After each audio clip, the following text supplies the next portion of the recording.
السلام علیکم ورحمۃ اللہ وبرکاتہ۔ ڈومین 1 CISSP، اور ہم نے نا پارٹ 17 کو پوائنٹ نمبر 133 کے اوپر ختم کیا تھا، اور میرے نوٹس کے حساب سے یہ لاسٹ پوائنٹ تھا۔ لیکن پھر ایسا ہوا کہ جب میں پریکٹس ٹیسٹ میں نے کیے تو مجھے کچھ چیزیں ایسی لگیں کہ شاید میں ان کو نوٹس میں لکھنا بھول گئی ہوں، یا ان کا ذکر کرنا بھول گئی ہوں، اور یا پھر میں بہت جلدی ان پر سے گزر گئی ہوں، کیونکہ جب میں پریکٹس ٹیسٹ کر رہی تھی تو مجھے یہ چیزیں سمجھ میں نہیں آ رہی تھی، تو میں نے کہا کہ یقیناً میں نے کچھ مس کیا ہے، تو میں نے ان کے ایکسٹرا نوٹس بنا لیے ہیں، اور آپ کو یہ نوٹس جو ہے نا ایکسٹرا نوٹس کے نام سے سب سے باٹم میں نظر آئیں گے۔ جو CISSP کا ڈومین 1 کے جو نوٹس ہیں ان میں سب سے نیچے کی طرف آپ کو یہ نوٹس نظر آئیں گے ایکسٹرا نوٹس کے نام سے، تو میں نے کہا چلے میں ان کو بھی ریکارڈ کر دیتی ہوں نا۔ تو الحمدللہ سٹارٹ کرتے ہیں۔ یہ رہے گا پارٹ 18 نا، اس کا ڈومین 1 کا پارٹ 18 جو ایکسٹرا نوٹس ہیں، اور میرے خیال میں پارٹ 18 پر ہی یہ ڈومین جو ہے اس کے نوٹس ختم ہو جائیں گے۔ لیکن اگر ان فیوچر مجھے کچھ ایسا لگا اسٹڈی کرتے ہوئے کہ میں کسی چیز کو پھر مس آؤٹ کر رہی ہوں، تو ہو سکتا ہے کہ میں اس کا پارٹ 19 بھی بناؤں نا، اور اسی نوٹس میں ان کو ایڈ کروں گی۔ ٹھیک ہے، ہم شروع کرتے ہیں۔ اعوذ باللہ من الشیطان الرجیم، بسم اللہ الرحمن الرحیم۔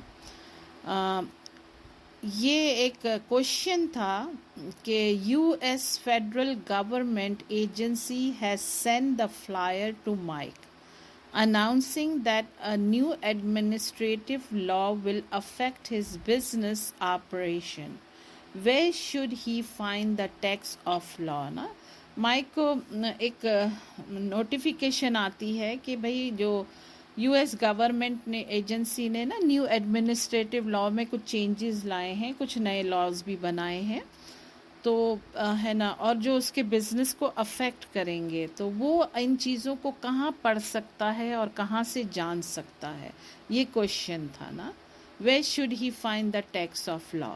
تو اس کا آنسر یہ ہے کہ the code of federal regulation CFR contains the text of all administrative laws by federal agencies۔ تو اگر وہ ان کے ویب سائٹ پہ جاتا ہے نا کوڈ آف فیڈرل ریگولیشن کے CFR کے، تو ادھر سے اس کو ساری انفارمیشن مل جائے گی۔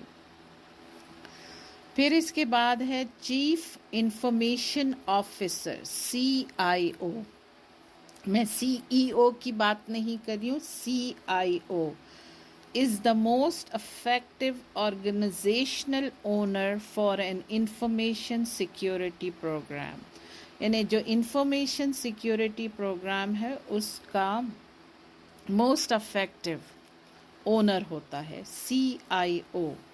ٹھیک ہے، پھر آتا ہے کہ if one company has 2 offices in different states, one is in New York and another is California, and they access each other's file through the internet۔ ٹھیک ہے، ایک ہی کمپنی ہے اور 2 اسٹیٹ میں ہے، یعنی نیو یارک میں بھی ہے اور کیلیفورنیا میں بھی ہے، تو وہ لازمی ہے اپنی فائلز کو ایکسیس کرتے ہوں گے، ٹرانسفر کرتے ہوں گے کتنی انفارمیشن کو ایک دوسرے کو۔ تو اس کا جو سیف اینڈ سیکیور طریقہ یہ ہوتا ہے کہ virtual private network VPNs are secure communication channels to ensure confidentiality۔ ٹھیک ہے، پھر آتا ہے کہ the risk maturity model RMM is specifically designed for the purpose of assessing enterprise risk management program۔ RMM جو ہے نا وہ اسپیشل یعنی اسپیسیفکلی اس لیے ڈیزائن ہوتا ہے، اس کا پرپس یہ ہوتا ہے کہ اسیس کرے انٹرپرائز رسک مینجمنٹ پروگرام کو۔ پھر آتا ہے NIST، ٹھیک ہے نا، جس کا یہ ایبریویشن ہے اور اس کی پوری ڈیٹیل نوٹس کے اندر موجود ہے۔ تو NIST کے جو 6 اسٹیپس ہیں نا، رسک مینجمنٹ فریم ورک کے جو 6 اسٹیپ ہیں وہ بہت امپورٹنٹ ہے میمورائز کرنا نا۔ NIST کے جو 6 اسٹیپس ہیں وہ کیا ہیں؟ سب سے پہلے تو آپ کیٹیگرائز کرتے ہیں اپنے ڈیٹا کو، صحیح ہے، یا اپنی جو انفارمیشن ہے ان کو کیٹیگرائز کرتے ہیں کہ کس کیٹیگری کے اندر ڈالنا ہے اس کو۔ پھر نمبر 2 آتا ہے سلیکٹ کرتے ہیں اس کے لیے سیکیورٹی کنٹرولز نا۔ ہر چیز کے لیے سیم سیکیورٹی کنٹرولز نہیں ہوتے ہیں، کچھ بہت ہائی لیول کی سیکرٹ انفارمیشن ہوتی ہے، اس کے ڈفرینٹ سیکیورٹی کنٹرولز ہوتے ہیں، کچھ نہیں ہوتی ہیں، ان کے ڈفرینٹ ہوتے ہیں۔ پھر آپ اس کو امپلیمنٹ کرتے ہیں نا سیکیورٹی کنٹرولز کو، نمبر 3 یہ ہے۔ پھر 4 ہے اسیس کرنا، یعنی اس کو ایویلیویٹ کرنا، اسیس کرنا، میں نے بھی کہا کہ کون سا کس کے لیے بہتر سیکیورٹی کنٹرول رہے گا۔ اور نمبر 5 ہے اتھورائز، یعنی اس کو اتھورائز کرو کہ بھئی یہ اب کام کرنا ہے، یہ اتھورائزڈ ہو گیا ہے۔ اور نمبر 6 جو کہ بہت امپورٹنٹ ہے، مانیٹر کرنا نا سیکیورٹی کنٹرولز کو، کیونکہ چیزیں تو بن جاتی ہیں لیکن اس کو مینٹین کرنا اور مانیٹر کرنا بہت ضروری ہے، کیونکہ کسی کو نہیں پتہ ہوتا ہے کہ کب کیا چیز نقصان دے جائے یا کب کیا چیز رک جائے نا۔ پھر آتا ہے ISO 27002 is an international standard focused on information security entitled Information Technology Security Techniques Code of Practice for Information Security Management۔ یہ ISO 27002 ہے نا، یہ انٹرنیشنل سٹینڈرڈ ہے اس کام کے لیے کہ فوکس کس پہ کرتا ہے، آن انفارمیشن سیکیورٹی نا۔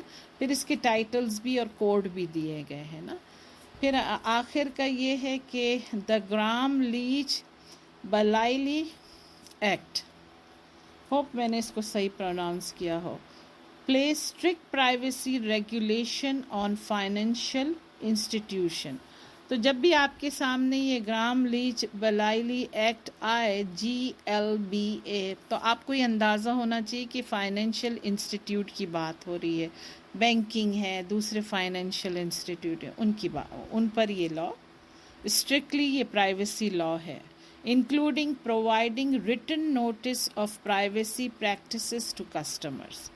چلے میں یہاں پر فنش کرتی ہوں۔ آئی تھنک یہ سب سے چھوٹا لیکچر رہے گا، لیکن خیر اس میں کچھ امپورٹنٹ چیزیں تھیں جو میں نے بہتر سمجھا کہ آپ لوگوں کو بھی ضرور بتاؤں نا۔